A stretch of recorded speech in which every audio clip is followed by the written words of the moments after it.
Bonjour à tous. Israël sort d'Égypte, traverse la mer et commence sa pérégrination vers le sud de la péninsule du Sinaï pour recevoir là les tables de la loi et les commandements de Dieu. Sur ce chemin, il rencontre un obstacle, Amalek, une peuplade qui vit dans le nord-est de la péninsule du Sinaï, qui vient les attaquer. Et Dieu commande à Israël de résister à Amalek et donne à Israël sa première victoire après la sortie d'Égypte. Ce n'est pas ce récit qui m'intéresse, mais plus exactement ce que Dieu va dire à Israël après cela. Dans le livre de l'Exode, au chapitre 17, nous trouvons ce récit à partir du verset 8 et nous lirons, nous, le verset 14. L'Éternel dit à Moïse: écris ces choses comme souvenir dans le livre et déclare à Josué que j'effacerai le souvenir d'Amalek de dessous les cieux. Voilà que Josué a soumis Amalek, qu'il a remporté une très grande victoire.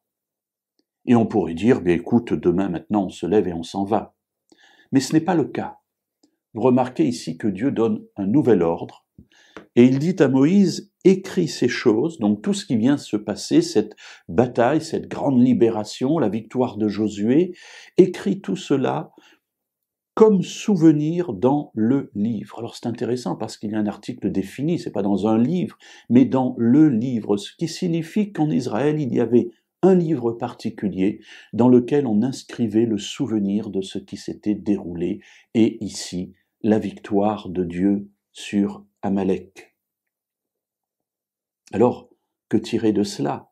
Eh bien, mes amis, que nous avons besoin de nous souvenir de la manière dont Dieu s'est révélé dans nos vies.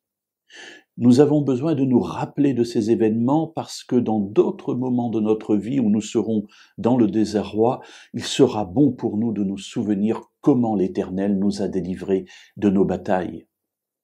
Et pour cela, parce que nous avons un cerveau oublieux, il y a eu quelques défauts dans la programmation, non pas initiale, mais ensuite un virus qui s'est installé dans notre programme, nous sommes oublieux.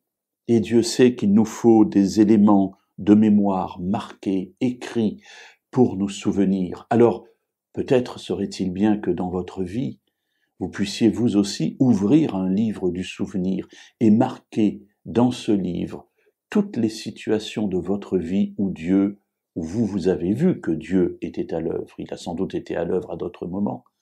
Mais marquez cela, mes amis. Lisez-le pour vous, fortifiez-vous, faites-le lire à d'autres personnes et fortifiez-les, que ce soit écrit dans le livre de vos souvenirs.